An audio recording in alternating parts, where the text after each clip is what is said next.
Desculpe se não fico bonita quando eu choro, da Joya Gaffney. Bom, só pra começar, provavelmente vai dar um pouquinho de reflexo por causa da luz que eu tô usando, tá, gente? Então não ligue muito se acabar aparecendo aqui alguma coisa assim. Bom, vamos lá. Esse livro é um Young Adult, né, segundo o Scribd, que foi a plataforma que eu vi. Esse livro vai contar a história da Kim, eu confundo toda hora o nome dela. E a Kim, ela é uma menina de 17 anos ali, né, que tá terminando o seu ensino médio, né, que equivaleria aqui no Brasil. E ela tá tendo que fazer algumas escolhas, tipo, escolhas em relação à universidade, também saber se foi aprovada pra ir ou não pra universidade que ela e principalmente a família dela desejava. Então, tem todo esse contexto aí de adolescência, né? Fim da adolescência, início ali de uma vida adulta. Então, é a partir daí que a gente vai começar a entender a loucura que a vida da Kim se tornou quando o diário que ela tinha, ele some. Então, o livro já começa com isso. Tem o diário dela e aí ela acaba perdendo o diário enquanto ela tá assistindo algumas aulas. O problema todo não é nem só perder o diário, que já seria o bastante. A questão é que a pessoa que pegou o diário dela passa a chantagear ela. E isso também não é nenhum grande spoiler, tá, gente? O desenrolar da trama eu acho que é muito mais interessante do que essa premissa. Mas enfim, essa pessoa fica chantageando ela e o diário dela tem uma peculiaridade, assim, né? Que ela separa o diário dela por meio de listas. Então, assim, tem uma lista mais íntima do que a outra.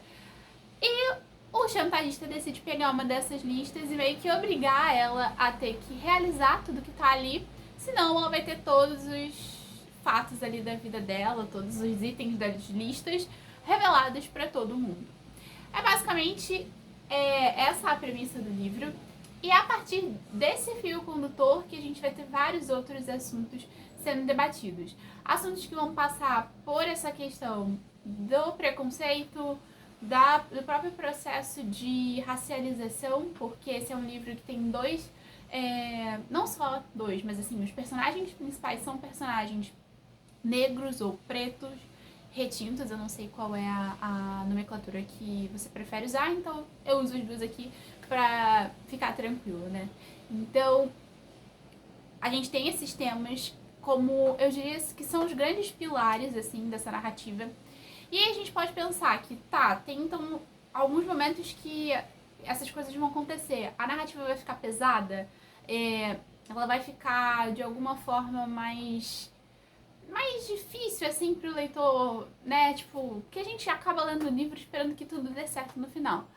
Esse livro é um caso em que a narrativa vai ser super tranquila, a gente vai...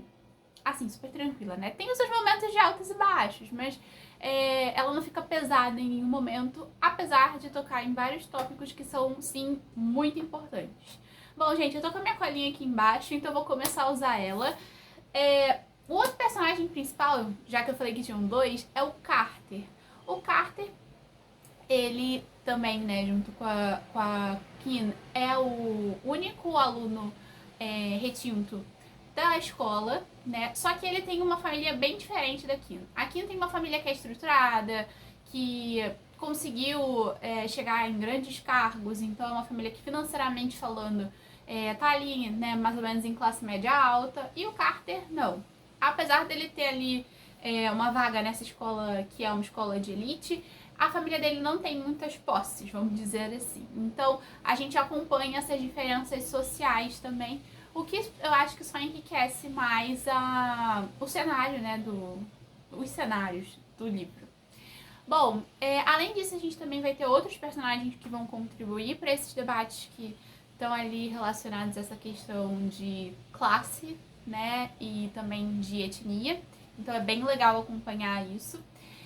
E a gente vê, eu acho que o mais surpreendente é as certezas que a Kim tinha no início caírem por terra no final, gente. Eu acho que o livro vale a pena ser lido, porque a autora consegue trabalhar com com essas expectativas do personagem e com aquilo que ela vai apresentar mais à frente sendo total oposto. Então eu acho que isso faz valer a pena acompanhar a jornada de amadurecimento da Kim, porque esse livro vai falar muito sobre o amadurecimento em diversas partes. Principalmente um amadurecimento que não vem só da Kim, só do Carter, né, que são ali os adolescentes, vem também dos pais. Então tem cenas de diálogo entre a Kim e o pai dela, né, porque tem ali um grande segredo que, assim, ela tá mentindo até pros pais. E aí depois ela tem que lidar com essa situação toda. Como eu falei que esse livro fala sobre alguns assuntos importantes, tem um outro assunto que também não é muito aprofundado, mas ele aparece, que é a questão da avó da Kim. Ela tinha uma relação muito próxima com essa avó, e essa avó tem Alzheimer no momento. E então tem todo esse processo também de todos estarem se adaptando a essa nova realidade. Tanto a avó, que acaba tendo que ir para aquelas casas de cuidados especiais, né? E o filho, né, que é o pai da Kim, e a Kim. Então tem todo esse debate também de como ocorre essa nova adequação à realidade que se apresentou. Então é muito interessante, é um livro jovem, tá? Então também não vai esperando um debate super acalorado, porque não vai vir, mas vai vir uma narrativa sensível, uma narrativa que cria personagens cativantes, que tem descrições que são maravilhosas de acompanhar e que fazem você acabar se apaixonando por personagens. Então, assim, essa construção é muito, muito legal, assim. Até a Kim, que seria a personagem mais conflituosa, ela é uma personagem que tem o seu carisma. Então vale muito, muito a pena mesmo. Foi um livro que me surpreendeu. Eu, na realidade, não li tradicionalmente falando, né? Eu ouvi, foi por meio de um audiobook, né, que eu conheci essa história. Então foi super legal, porque tinha vários efeitos, tinha vários sons, assim, diferentes. Tipo, quando tinha lista, eles citavam item por item. Então, é um livro que vai brincar um pouco com esses recursos. Bom, vamos olhar aqui pra minha colinha, ver se tem mais alguma coisa que eu não tenha falado ainda. Eu acho que agora é mais a mensagem final mesmo, gente. Pra mim, esse livro, ele, de repente, pode ser uma boa indicação pra você se você tá passando por um momento em que você fica meio inseguro, em que você tem projetos, mas você não tem muito aquele gás pra começar. Eu acho que esse livro pode conversar muito com você. Porque, no fundo, assim, apesar de aquilo que eu falei, tem outras questões que enriquecem o livro, né, socialmente falando. O livro é sobre uma personagem que tá tentando se encontrar, que tá tentando entender toda essa transição que ela tá tendo e que os familiares dela estão tendo. E o quanto que essa transição que ela tá tendo tira uma venda, né, dela e aí faz ela conhecer pessoas que até então ela achava que nunca se aproximariam dela e se tornam seus melhores amigos. Então, assim, é um livro que vai falar muito sobre os efeitos do medo. Pra mim, a síntese, né, do que eu consegui tirar, é claro que aqui eu não dei spoiler. Então, tem muitas outras coisas que eu podia ter falado pra ilustrar isso que eu tô dizendo agora, que eu prefiro não dizer, porque eu quero que você descubra por conta própria.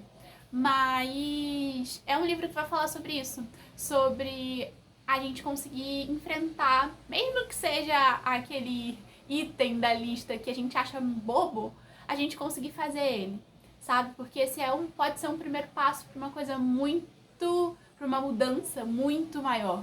Então aqui é uma personagem que transmite isso, a história no todo transmite isso, porque no fundo a gente acaba vendo todos os personagens tendo que se adequar às mudanças. A gente vê aqui em evidência, porque é ela quem narra, mas todos eles têm que passar por mudanças para poder lidar com as novas realidades ali das vidas deles. Então, eu acho que se você gosta desse tipo de livro, que fala de uma jornada, fala dessa questão de mudar e de, às vezes, enfrentar aquilo que dá medo na gente, se você acha, né, também legal essa questão da representatividade étnica, eu acho que esse livro é uma super indicação pra você. Bom, se você for ler, deixa aqui embaixo, ou se você já tiver lido, né, também, não sei. Mas se você já tiver lido, deixa aqui embaixo um comentário, vamos trocar ideia. Bom, se você gostou desse vídeo, Comenta também, me dê sugestões aqui embaixo pra gente ir trocando as figurinhas. Dá um gostei se você achou que também foi relevante o que eu disse aqui. E é isso, gente. Por hoje é só. Eu agradeço o tempo que você, né, ficou aqui me ouvindo. E é isso. Tchau!